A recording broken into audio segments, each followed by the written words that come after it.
Okay, everyone. Welcome back from some awesome breakout sessions. Wanted to do a couple of thank yous. There are so many thank yous today. We're not going to be able to cover all of them. But before we move into our next section, I want to recognize that part of the success of this climate summit is the hard work over the last actually 2 years of our AmeriCorps Vistas. And the AmeriCorps Vista program, as you know, is a service program. And so we have 2 AmeriCorps Vistas, Dea and Anjali, who are with us this year. And we also have 2 alums who have come back just to be here today, Michelle and Tracy. So if you see them in the audience, thank them for their hard work.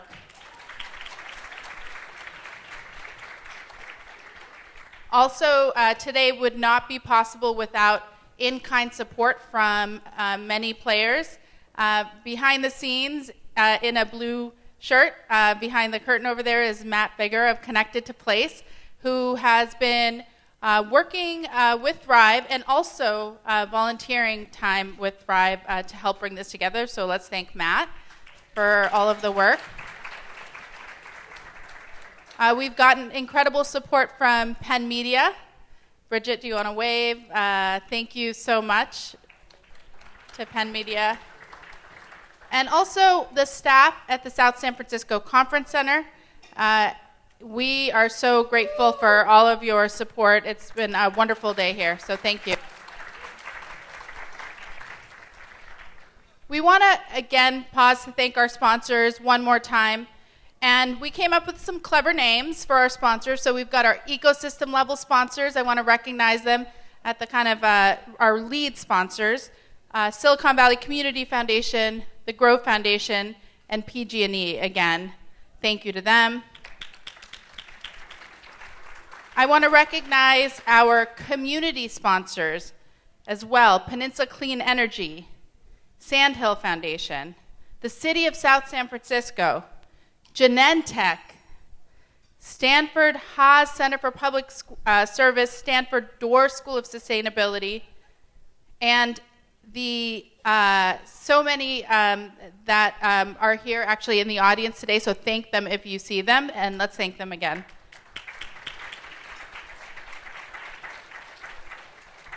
And the neighbor sponsor level is such an important one. It actually did help us quite a lot. I want to really thank these groups for helping us close the gaps in funding that we had. Office of Sustainability for the County of San Mateo. Thank you, Carolyn, wherever you are. Thank you. Stanford University's Office of Government Affairs, the Sierra Club, SAMCETA, South San Francisco Scavenger Company, and the Palo Alto Community Fund, as well as Hassel Studios. So thank you all. And then we have family-level sponsors and in-kind supporters. So thank you to our sponsors. Thank you so much. All right. So we've got a special treat now. This is a very wonderful welcome from Congressman Kevin Mullin. Again, he could not be here today, but he wishes he could. And we were joined earlier by his team member, Kevin Fong, and I'm going to just step aside for the video. Hi, I'm Congressman Kevin Mullin. Welcome to Thrive's second annual Climate Summit. The government shutdown has kept me in Washington, and I regret I cannot be there with you in person this morning. I'd like to thank Thrive for hosting this summit in my hometown of South San Francisco. I would also like to acknowledge and thank the hardworking staff at the Conference Center for helping make this event possible. Climate change is here. It's not something in the distant future. It is in the here and the now. We are seeing that play out with sea level rise, flooding, longer and more frequent droughts, warmer temperatures, and devastating fire seasons. Unfortunately, my congressional district and San Mateo County as a whole is projected to be one of the most impacted by sea level rise, with an estimated $24 billion in vulnerable assets. Protecting our planet and the environment from the impacts of climate change is one of the great challenges of our time, if not the greatest. Climate change affects us all and impacts everything we do. With this sense of urgency in mind, California has shown leadership in moving to address climate change, and I'm proud to have played a role in that during my 10 years serving in Sacramento. One of my proudest accomplishments was authoring AB 825, which repurposed the San Mateo County Flood Control District into the San Mateo County Flood and Sea Level Rise Resiliency District. We know it now as One Shoreline. It expanded the scope of the district's work to include addressing the impacts of sea level rise and flooding. This helped to create a single entity, which makes our region more competitive for funding and other resources. I also worked on AB 1500, a $6.7 billion climate resiliency bond. Much of what that bond hoped to accomplish was eventually incorporated into the state budget. Now that I have been elected to serve in Congress, I'm looking forward to continuing my work to address climate change at the federal level. I was appointed to the House Committee on Natural Resources, which puts me in a position to help shape climate policy. The first bill I introduced, the Weatherization, Resilience, and Adaptation Program, or WRAP Act, would provide grants to low-income homeowners, affordable housing providers, and manufactured home communities, or mobile homes, in making their property more resilient to climate change-driven disasters. I have also co-sponsored the California Clean Coasts Act, which would prohibit any future offshore oil and gas leasing off the coast of California. I was also proud to give my first House floor speech opposing H.R. 1, the Polluters Over People Act, which would have gutted our environmental protection laws and would have given $2.4 billion in handouts to big oil and gas corporations. Most recently, I have spoken out against efforts to take away California's ability to set our own vehicle tailpipe emission standards. While the policy work is important, just as important will be the work of organizations like Nuestra Casa, Rise South City, and Climate Resilience Communities. These are organizations that are on the ground working in the communities that will be most impacted by climate change. Whether it is Nuestra Casa's Environmental Justice Academy, Climate Resilient Communities, Resiliency Programs, or Rise South City's Promotores Program, these organizations are empowering historically underserved lower-income communities of color to find their voice and be climate advocates. Not only that, they are helping give them the tools needed so residents can work within their communities to address climate change at the grassroots level. In closing, addressing climate change may seem like a tall order, and it is, but if we all do our part, we can make a difference. So please continue engaging in your communities and doing your part, because if we all work together, we can make a difference in protecting our environment for future generations. Thank you all for attending today, and I hope you have a great and productive summit.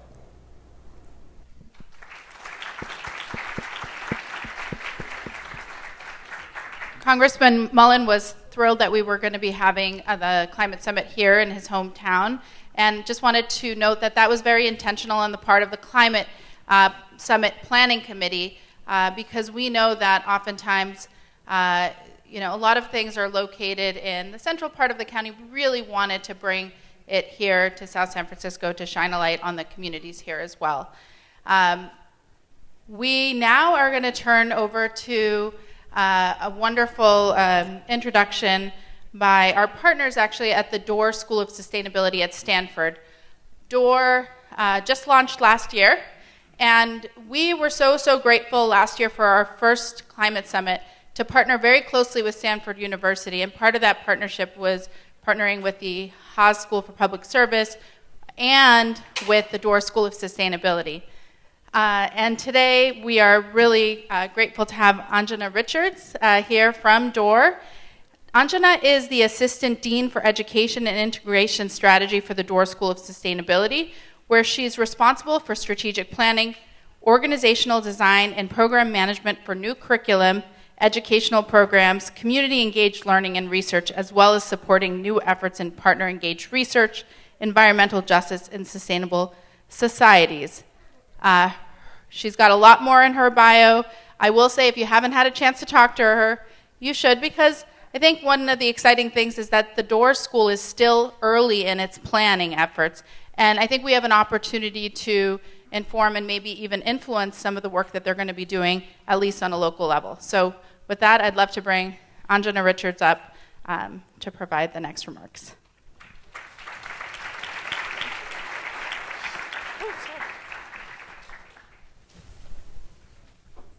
Hello, everyone. It's a pleasure to be here. Get my computer. computer to stay. Thank you, Georgia, and thank you to Petra out there for inviting us to be a part of this event and to feature our school. I'll just say, personally for me, this is a wonderful full circle experience. I used to be at Skyline College, built clean energy and sustainability programs there, and I'm from northern San Mateo County, so it's really nice to be here in my home turf here. And so we were asked to talk a little bit about the school. I want to name, and I had a lot of prepared remarks, but it's been such a rewarding, enriching experience to listen to the stories and hear experiences this morning. And I can't emphasize enough how humbled we are in this room and be in partnership. And so a lot of what I'm going to share is a lot of what we're aspiring to build and what our intention is. And I'm hoping we can work together to kind of make that intention a reality. Next slide, please. For us, a new school is a big deal. We're a large institution. We don't create new things often. And so this is the first time in 75 years we've done this, and the focus is on sustainability.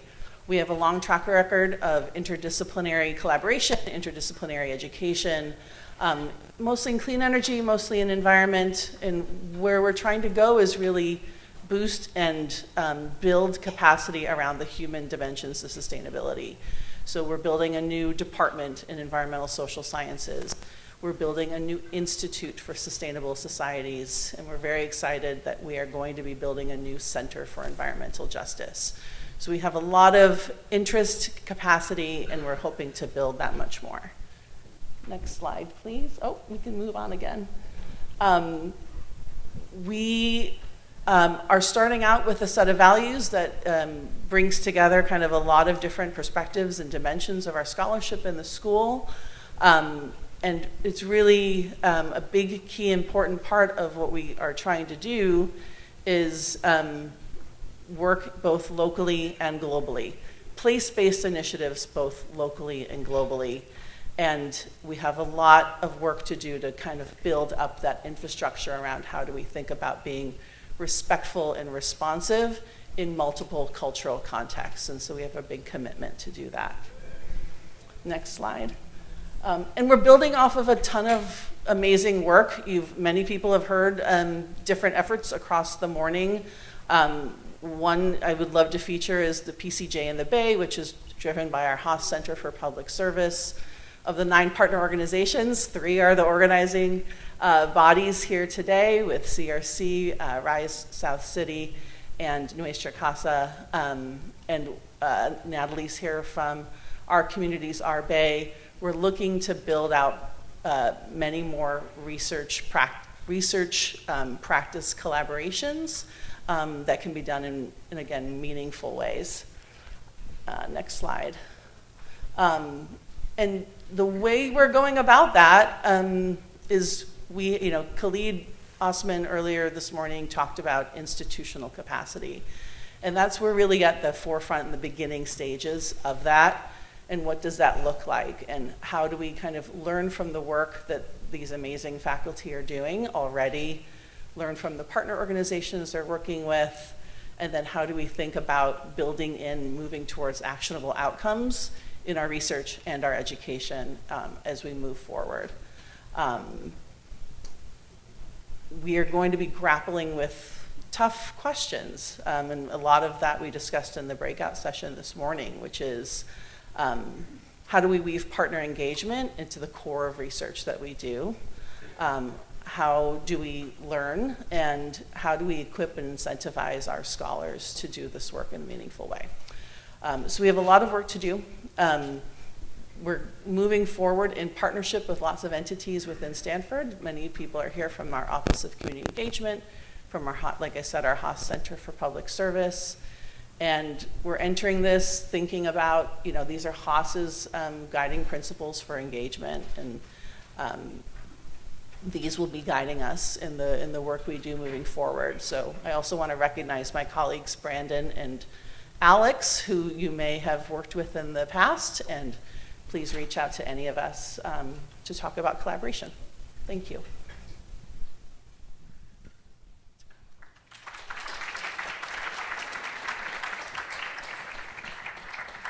All right, thank you, Anjana Richards. Thank you to everyone at Stanford for your partnership, and we look forward to continued partnership with the Door School. With that, I would love to bring Miriam Yapunqui, who is our Executive Director of Nuestra Casa, up to lead the next session.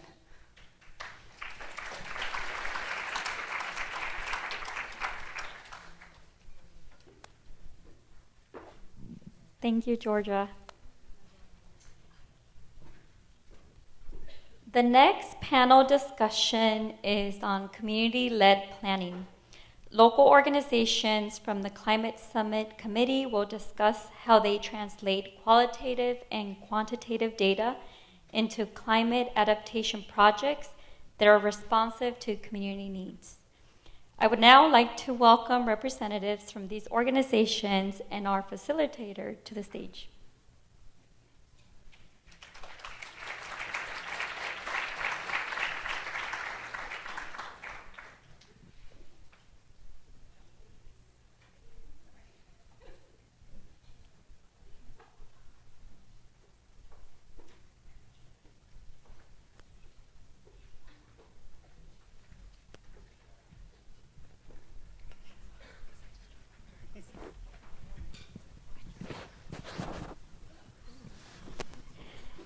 I will now introduce Sarah Atkinson, she, her pronouns.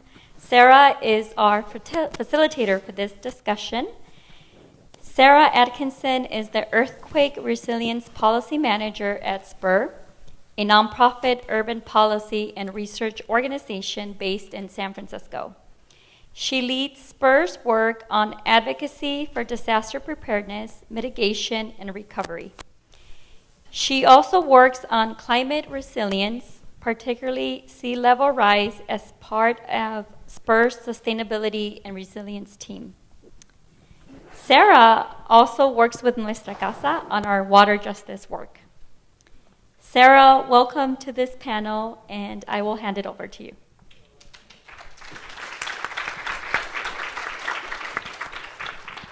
Great, thank you, Miriam. If you saw me walking around, it's because I dropped my cards, so this is going to be off the cuff. We'll see what happens. So yeah, I'm really excited to be here. As Miriam said, my name is Sarah Atkinson, Earthquake Resilience Policy Manager at SPUR. I've been able to work with Nuestra Casa and Thrive over the last year on various projects around earthquake resilience and groundwater rise, and it's been a really great experience, and I'm really excited to continue to get to work with them. And I was really honored to be asked to facilitate this panel today. We have some great speakers. Because I don't have my cards, I'm going to let them introduce themselves a little more than I would have otherwise. But we have Cade Kennedy, got it. Cade is the Director of Programs at Climate Resilient Communities. We have Francesca Pedraza, who is the Program Director at Rise South City. Did I get that? And then Belinda Magallon, who is the Environmental Justice Fellow at Nuestra Casa. So we're going to get started with our first question, which I believe was, what does community-led planning mean to you? And how does your organization kind of like do that work? And I'll let you start, Cade. Perfect, thank you. Good start with going off the cuff, respect. So yeah, what does it actually mean to put the community at the front of these planning processes, right? And I think that CRC has a model for how we do that, and that's through our climate change community teams. And these are groups of residents, other nonprofit leaders, folks who are just really motivated and involved in climate in their specific community. And they really serve as a vehicle for forming and expressing community preferences as it relates to climate change and to everything else. And these climate change community teams offer us then like a way to start building that community consensus around priorities for adaptation. And if you couple that with, larger community engagement events where you're soliciting input from a wide array of folks in a very accessible manner by, having meetings at the right time of day for people to participate, having meetings that are linguistically appropriate where people can participate in a language that they feel comfortable participating in, and folks are paid for their time and their expertise, that's a good way to start. And then community leadership is not something that just takes place at the very beginning of a process, although that's where it should. It should also continue all the way throughout the process and through to the end. So, and I think for all of these projects, especially large climate adaptation projects, there really is no end. Community engagement is something that should be ongoing. And I think that how you do that effectively really boils down to delivering folks, like real material changes, real wins that they can grab onto and things that can keep them engaged over a long period of time. Thanks, Cade. Francesca? Thank you. Thank you, everyone, for being here. It's amazing to see a great turnout.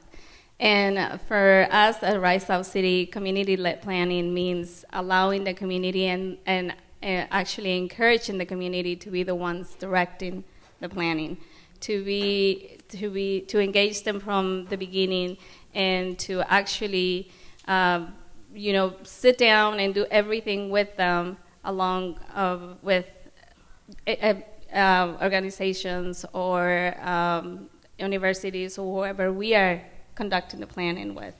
And that will include, planning for, as Kate mentioned, for stipends for them for their time, for transportation or other needs that they might have in order to be engaged in the planning and the execution of the research. Awesome. Yeah, just want to echo everything that these two just said. I think community-led planning is of the utmost importance. We should always be centering our community voices when, tackling issues like climate change, when dealing with issues that go beyond, some of the work we're doing on environmental justice as well. I think for us at Nuestra Casa, and I'm the Water Justice Fellow, I'm specifically working on our water program there, we have always put the community in the driver's seat when it comes to our work. Our water justice program initially started because community members were coming to us concerned about, their tap water. A lot of them did not trust, what was coming out of the tap. Some members said that there was brown tap water coming out, that their skin felt different, when they took showers, that it was dry, that their hair was falling out. These were all issues that we were hearing from our community members. And as a result, we created our water justice program to really, address some of these issues, put our community in the driver's seat, center their voices, and create a program that was really focused on them. From that, we ended up doing a community needs assessment report where we, actually went to people's homes and tested their tap water. We found that it's safe to drink, but again, that hasn't solved some of those issues on aesthetic and odors that were coming from the water, and it's an issue that we continue to work on today. So when it comes to planning, it's definitely really important to put our community in the driver's seat. They know their communities best, and we should be elevating their voices in the work. And if I may, on that same point, I think it's not just that centering community voices is the most just and equitable thing to do when you're dealing with communities that have suffered from decades of disinvestment, systemic racism through redlining. That it's not just and equitable to put those folks at the front of the process. It also produces better outcomes, whether it's planning or science. It's how you get to a better solution. I think just for a very tangible example of that in the work that we did with Stanford, and it's still work that's ongoing.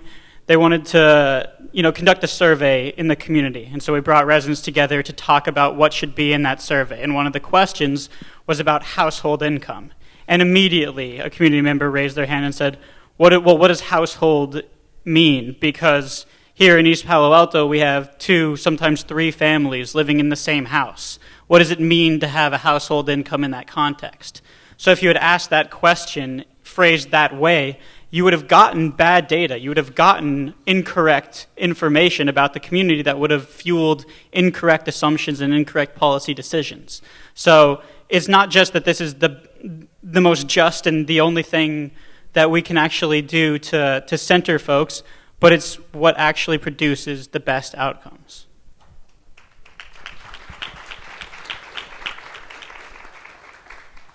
Yeah, thank you all. I think those were great responses, and I really appreciate Francesca pointing out, like, where this is called community-led planning. That's what this session is, and a lot of the ways that we talk about this is more like community-engaged planning, and they can be used interchangeably, but I really like that this was the title of this session, because it's not just that the community should be engaged in what's happening, it's actually the community should be leading what's happening, and like you said, it ends up with better outcomes in the end.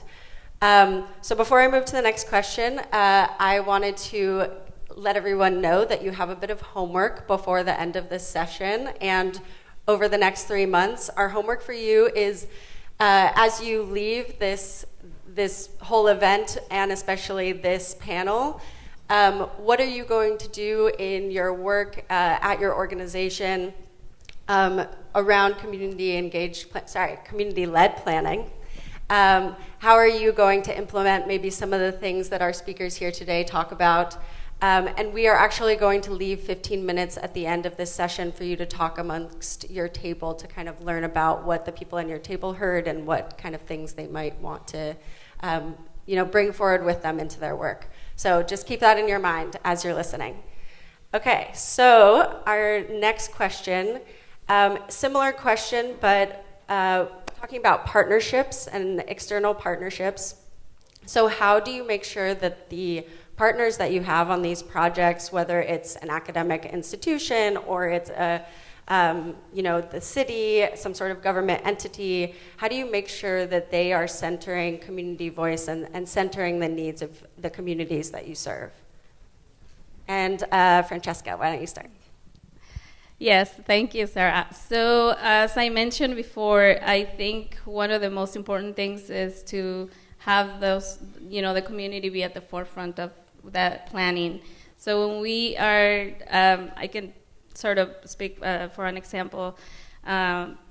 When Rice House City meets with, let's say, Stanford, and we talk about a plan, we talk about a project, we don't leave it there. We go to our community and we ask our community, is this something that is of interest to you? Is this something that is going to benefit you? Is this something that you actually think that it's an issue in your community? And then we go back to the institution, we go back to a potential partner, and we express this. We bring this to the table, because ultimately our work is to bring the community's voices at the table, to have those voices at the table, and to make sure that those voices are actually included and heard. So that is one of our main things, and if we try to follow that every step of the way. I can touch on that next. I think us at Nuestra Casa as well. When we're meeting with external partners and developing partnerships, we always, as well, want to make sure that it's in line with our community's beliefs, and that they're concerned about this issue, that we're not just doing this work to do this work, but that it's in line with our community and what changes that they want to see. I think with our water justice program, community members, like I mentioned, originally came to us asking questions and telling us how they were feeling about the water. And from that, we said, okay, here's the questions. We found a partnership it was SFEP that did our community needs assessment report.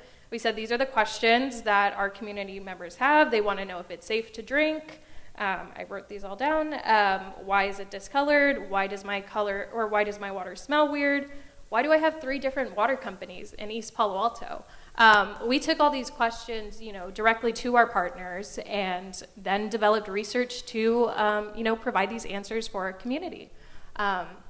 We're We're now at this point where our community needs assessment report is done, we have our results, and we're now expanding our research on this issue with actually at Stanford. We're doing 2 different studies, one on tap water affordability and the other one on tap water perception, because our community members still have these questions. They want to know what's going on and what larger policy changes can we make.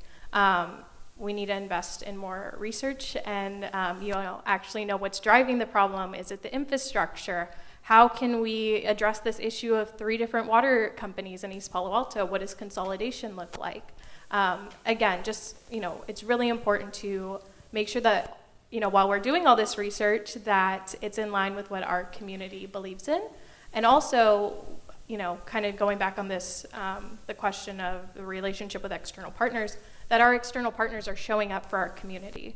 On that first question, we talked about, stipends, having services in different languages. East Palo Alto, many of our residents and community members speak only Spanish. We need to have, our focus groups offered in both English and Spanish. We need to have surveys in both English and Spanish. All of that outreach needs to be done in both languages to really have equitable outcomes. They also need to be compensated for their time, and it can't just be like $20 for a whole study. It should be like $50 for 2 hours of your time each time you show up. So those are ways that our partners have shown up. We're really thankful to be doing this work with Stanford now, expanding on that initial study. And I can say nothing but great things about Khalid and the work we're doing there. We're actually about to start doing the surveys, so we're really excited to do that work and have a partner that shows up for us in our community. Yeah, those are really great points, Belinda. I think one thing that I really wanted to echo on in what you said there was, what does it look like to make sure that our external partners are, accountable to the communities that they're looking to partner with, right? And I think that that's a role that CBOs have to really play. I think that that's a job that we should be taking upon ourselves to flex muscle and push back. And when there are external partners who aren't doing right by our community, it's our responsibility to help hold them accountable because we're the ones who have entered into that agreement with the partner.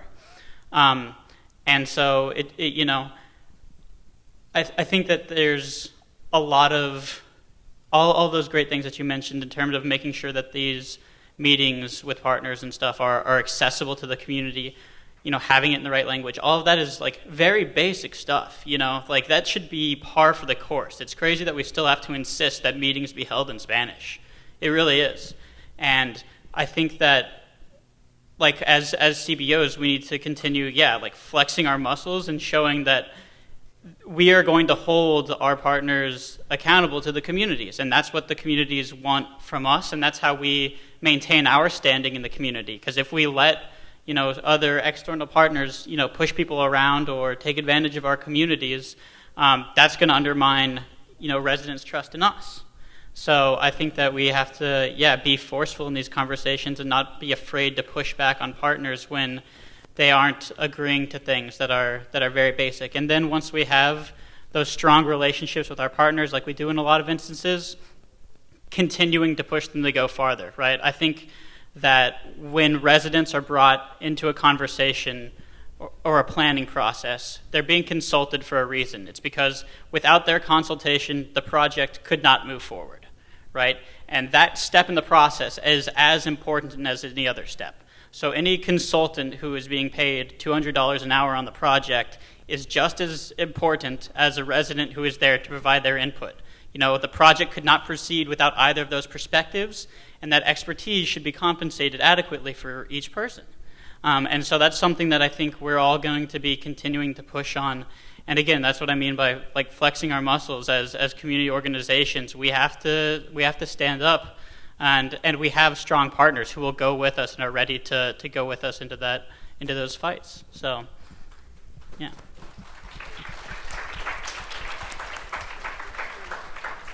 And if I can add to that, earlier in the panel this morning, I heard that the farmers are the have the PhD. They're the doctors on their land.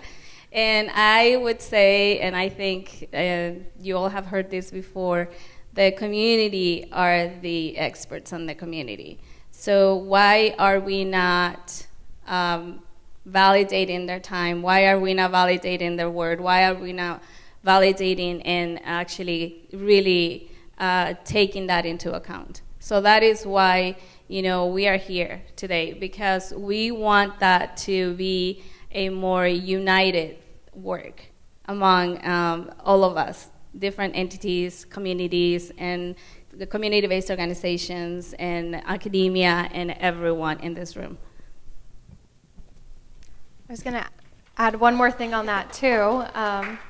And I think just building on kind of what both of you two said, when we're developing these partnerships as a CBO, and also, all of us are coming from different sectors here, but really see this as a long-term commitment to positive change.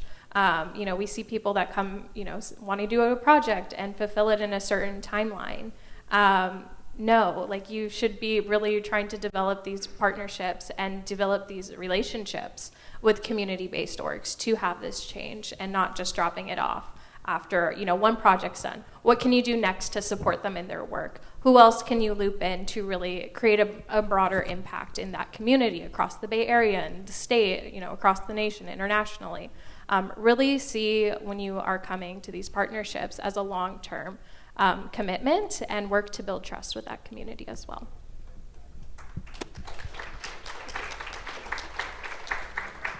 So I'm going to jump away from the questions really briefly, and one of the things we had talked about was, how some specific examples of how your partners have shown up for your community. And Kate, I remember during our conversation, you were talking about providing air conditioning. Was that what it was? Air purifiers. Air purifiers. Yeah. Would you talk a bit more about that project and kind of who the partner was and how that all worked? Yeah, so I think this is a good example of one of the strong partnerships we've built. But it's with the Stanford researchers, Natalie and Gabrielle Wong-Perotti. I know they're here today. But it's called Our Communities, Our Bay is the name of the project. And the reason that CRC, took on this project was because one of the things that we had heard over and over again from our climate change community teams was that they were concerned about the air quality in the area, and wanted ways that were immediate and tangible to address it, right? We would talk to folks and they would say, well, how do we get the air to be cleaner in our communities? And they say, well, you talk to Caltrans about, rerouting diesel trucks, and it'll take you 25 years.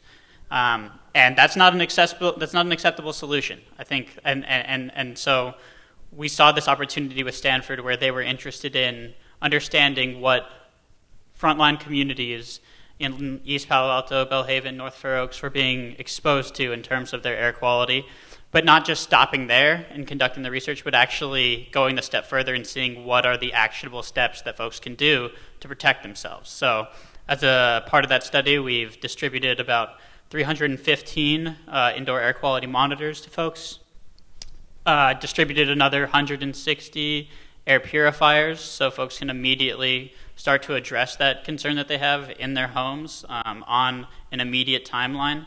And I think that this is, when we talk about from data to action, the kind of goal of this project, I don't think there is any instance in which you can't be doing both. And I think the onus is on researchers, but also planners. Anytime you want to plan a project, there has to be something tangible that comes out of it, right?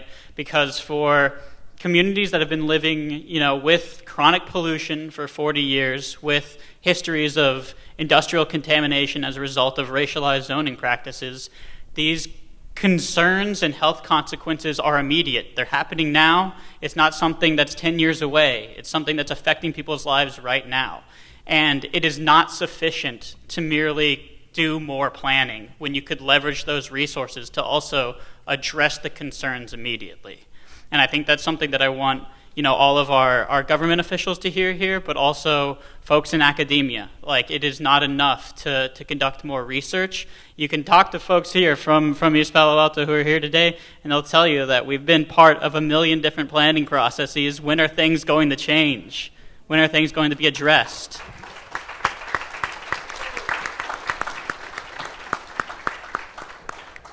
And all of these are opportunities to address it. We just have to see them as such. Great. Yeah, and leading from that into our next question. So you mentioned the title of this is Community-Led Planning, Input and Data to Action. So I maybe took your thing for your answer for the next question, so I'll let you think some more if you have some more to say. But Belinda, why don't you start? How does Nuestra Casa make sure that there are actions, tangible actions that are coming out of the projects that you're doing, especially with external partners? Yeah, that's a really great question. As Cade kind of just mentioned, East Palo Alto is constantly being studied, and we haven't seen big changes for our community. I think us at Nuestra Casa is holding our partners accountable and setting out what kind of outcomes do we want to see. Right now, as I mentioned, we're starting some more research with Stanford right now on both tap water perception and tap water affordability. On our tap water perception study, we're working with also with UCLA's Luskin Center of Public Policy to really figure out what policy solutions can come from this. What long-term changes can we see for this community, and what actions can Nuestra Casa advocate for after this study is completed. We're not doing this work for nothing. We're doing it because we want to see changes. And when we're entering these partnerships, it's always with our community in mind in what are both long-term solutions, addressing the infrastructure issues, addressing, the pipes in East Palo Alto, but also, what can we do in the short term, policy-wise? What advocacy efforts can we really get started? Yeah. Yes, and also, keeping in mind that when we talk about communities and we talk about research, communities are great to have research and to do research on, but as mentioned here, there has been so much research done in not only East Palo Alto, but there are a lot of our communities because, as you all know, we serve, or you might not know, but now you will know, we serve communities that are underrepresented and communities of color, and probably like 60-70% of the time they are monolingual. So we need to really, really be mindful on when you are putting data to action, we're actually doing it that the community actually is benefiting from it and understanding what these actions are. And that is something that I know in Rice South City we are working with Stanford, with UC Berkeley and UC Davis, and we are trying to work in having the data, owning the data that of the different research that we conduct with our communities. And we have, as of now, we actually have a map that you've probably seen it on our table. And that was one of our projects with UC Davis. And they were able to create the map, and we have it live on our website, and you can see it there, and you can see how we collaborated with their air quality district in UC Berkeley and Stanford to set up some purple air monitors in different areas to measure pollution. And you can see the purple air monitors in the map live. And that is a really great way to point it out to the community. And not only to the community, but to everyone that visits the website, everyone that would like to collaborate. This is just the beginning. So there is so much more that needs to be done. And we so appreciate, the fact that the universities allowed us to do that, and they were understanding of us, having this data and being able to transfer it to our communities. But at the same time, this is just a grain of salt. We have to do so much more, and we do need to understand that the community should own all of that data, because without data, we are not able to get anything, no resources or anything. All the funding that community-based organizations get, as we all know, it requires all of that data. So how are we going to get funding to continue helping our communities and continue bringing services to our communities if we don't have that data?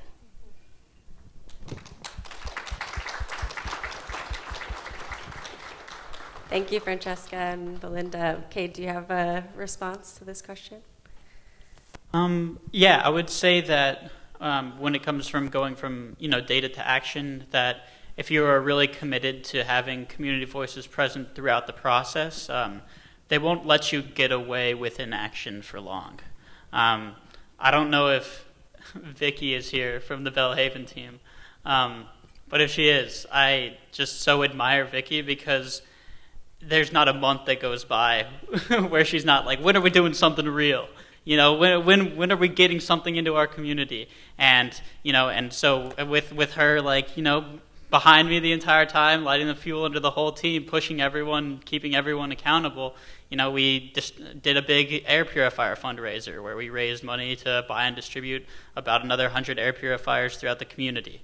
And, that kept folks happy for a month. And then what more can we do, And then just, last week the team put together a disaster preparedness workshop that had 101 folks come out to learn about disaster preparedness and take away a kit that they could get started with. And so I think if you are really committed to that community-driven vision that all climate work should center around, it won't take long before you're pushed to action. And then it's everyone's job to push together in the right directions. Yeah, thank you. So we have a few minutes left. I want to give the three of you a chance to kind of say the final things you want to say, answer questions that I didn't ask, tell the audience what kind of things you want them to take away with them into their work, and then we will let them have their own discussion at their table. So, I don't know, Francesca, do you want to start? Sure. I just want to say that, I always, when we are working in the community and we're working with our promotoras, I always say that we are here from the community, with the community, and for the community. And that is something that I feel I personally take it to heart. And I try to center my work and center, I know at least Rice, Rice South City, we try to center our work based on that. I invite you to go home and think about why and for who you are doing the work that you are doing. Yeah.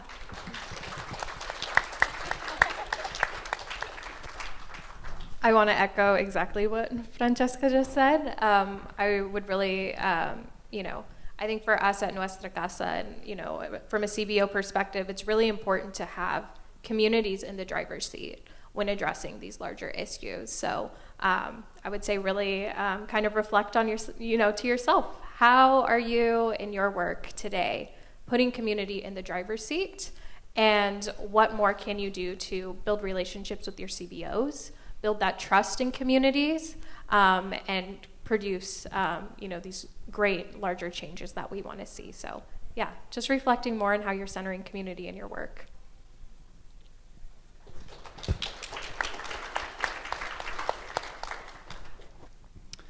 I would say that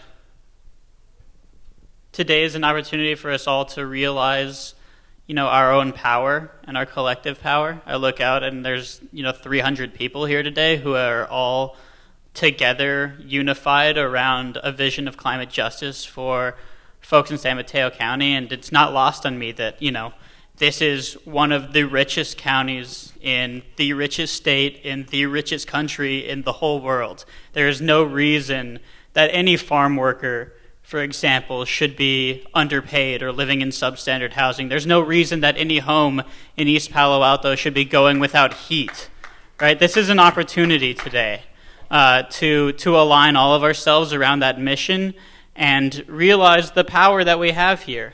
We can win real changes for folks, and we can do it on a time scale that's not 10 or 20 years. And anyone who tries to tell me that that's how long it's going to take, I'll say no. And I think that we should all say no and not let these things get pushed further into the future, because justice delayed is justice denied, right? And it's been delayed far too long. Very well said, Cade. And let's give a round of applause to all of our speakers today. Cade, Francesca, and Belinda, thank you so much. It was great to be here with you.